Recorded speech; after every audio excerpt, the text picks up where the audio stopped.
अस्सलाम वालेकुम जी। सबसे पहले मैं आप लोगों का बहुत ज़्यादा शुक्रिया अदा करना चाहती हूँ। जिस तरह कमेंट्स में आप मेरी हौसला अफजाई करते हैं और मेरी रेसिपीज़ को पसंद करते हैं। आज मैं बनाने लगी हूँ बेसन की बर्फ़ी बहुत डिफरेंट तरीके के साथ। यहाँ पे मैंने 1.5 प्याली के जितना बेसन ले लिया, उसमें 1 बड़ा टेबल स्पून भर के मेल्टेड घी का डाल दिया। ऑयल नहीं जाएगा, इसमें घी जाएगा और इसको अच्छी तरह मिक्स कर लेना है। इतनी मज़े की ये बर्फ़ी बनेगी और इसके साथ ही तकरीबन 2 टेबलस्पून के करीब पहले मैं दूध डालूंगी, उसके बाद फिर इसमें डालूंगी तकरीबन 2 टेबलस्पून के करीब, और इसके अंदर मैं बाकी का दूध भी डाल दूंगी। और बेसन को हमने दानेदार बनाना है इधर। और यहाँ पे देखें जी, घी और दूध मिक्स करने के बाद बेसन की ये वाली शक्ल आ गई है। अभी इसको 10 मिनट के लिए मैं ऐसे ही पड़ा रहने दूंगी, फिर मैं आपको आगे दिखाती हूँ। यहाँ पे देखें जी, बेसन को सारी चीज़ें मिक्स करके रखे हुए मुझे 10 मिनट हो गए। अब मैं मसाला पीसने वाली मशीन ले लूँगी और इसके अंदर थोड़ा थोड़ा डाल के और पल्स मोड पे इसको पीस लूँगी, ताकि हमारा दानेदार बेसन जो है वो तैयार हो जाए। थोड़ा थोड़ा मैं पीसती जा रही हूँ, फिर मैं आपको दिखाती हूँ। और यहाँ पे देखें जी, मैंने इसको पल्स मोड पे अच्छी तरह पीस लिया और दानेदार हमारा बेसन जो है वो तैयार हो गया। ये देखें, इसी तरह मैं सारा पीस लूँगी तो फिर मैं आपको दिखाती हूँ। इसी तरह का दानेदार होना चाहिए। और यहाँ पे देखें जी, एक कढ़ाई के अंदर मैंने 1 कप के जितना देसी घी ले लिया है और उसके अंदर मैं ये बेसन डाल दूंगी और इसको अच्छी तरह भून लेना है।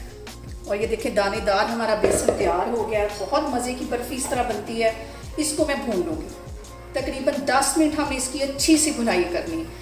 और दूसरी साइड पे मैंने एक पैन के अंदर आधा किलो के जितना दूध रख लिया है। हल्की आग पे ये भी पकने लग गया है और इस साइड पे हमारा बेसन जो है वो भी भून रहा है। अच्छी तरह इसको भी भून लेना है। और बेसन को भूनते वक्त सबसे जो अहम बात हमेशा की तरह वो एक ही है कि आपने मेरी रेसिपीज़ बनाते वक्त घबराना नहीं है।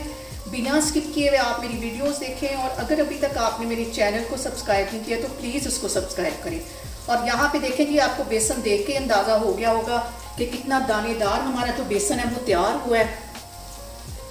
और दूसरी साइड पे देखें जी, दूध हमारा हल्का सा बॉयल हो गया है। अब इसके अंदर 1 पाव के जितना मैं खोया डाल दूंगी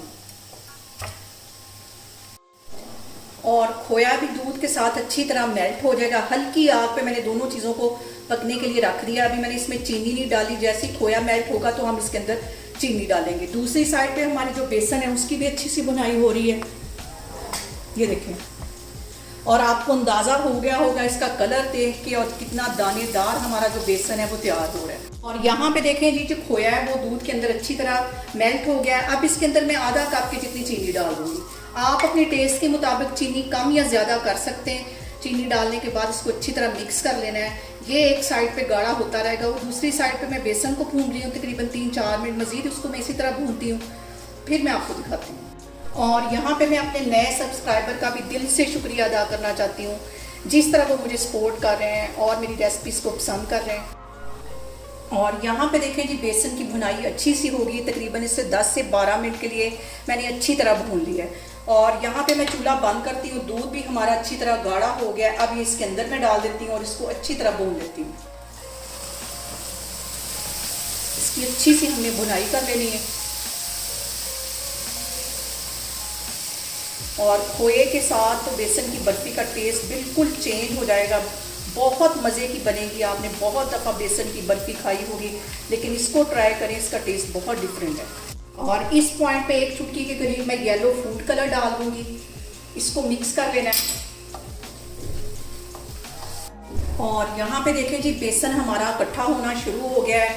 घी ऊपर आना शुरू हो गया है। 2-3 मिनट इसकी मैं मज़ीद इसी तरह बनाई करती हूँ, फिर मैं आपको दिखाती हूँ। और यहाँ पे देखें जी, मैंने एक मोल तैयार करके रख लिया है। ये सारा बेसन मैं इसके अंदर डाल दूँगी और इसको हम अच्छी तरह जमा लेंगे।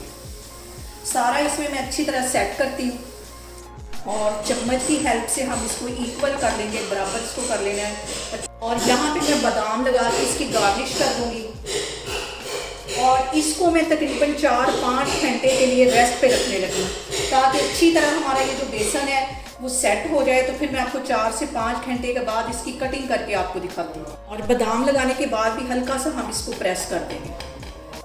और अब यहाँ पे देखें जी, बेसन की बर्फ़ी सेट हो गई है। अब इसकी मैं करती हूँ कटिंग। चकोर इसकी मैं सारी ऐसे कटिंग करती जा रही हूँ। और यहाँ पे देखें जी, मज़ेदार सी हमारी बेसन की बर्फ़ी बन के तैयार हो गई है। बहुत डिफरेंट तरीके के साथ इसकी रेसिपी मैंने आपके साथ शेयर की है। आप लोग इसको लाजमी ट्राई करें और मुझे कमेंट्स में बताएं कि आपको मेरी रेसिपीज़ कैसी लगती हैं। और मेरी वीडियोस को ज़्यादा से ज़्यादा शेयर करें और मुझे सब्सक्राइब करें। और अपना बहुत सारा ख्याल रखें। इंशाल्लाह ताला मैं एक और वीडियो में आपके सामने आऊँगी। अल्लाह हाफिज़।